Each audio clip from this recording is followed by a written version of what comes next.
سلام، امیدوارم حالتون خوب باشه. به کانال غذای خوشمزه ایرانی خوش اومدین. بریم تا با هم دیگه باقالی پلو خوشمزه با طناز مرغ رو درست کنیم.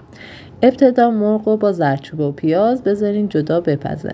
وقتی که به جوش اومد مرغ‌ها رو آب کشی کنید و بشوریدش.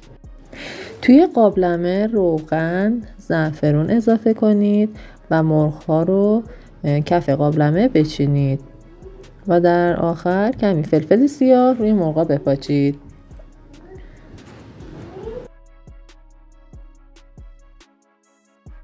باقالیا رو هم جدا بپزید و آب کشیش کنید.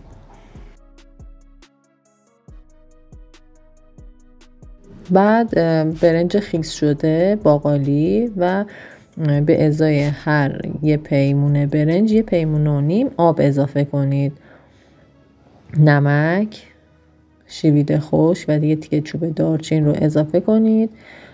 روغن هم بهش اضافه کنید و اجازه بدید آب برنج کاملا کشیده بشه. وقتی آب برنج کشیده شد برنج رو داخل قابلمه ای که مرغ‌ها رو تهش چیده بودیم اضافه کنید.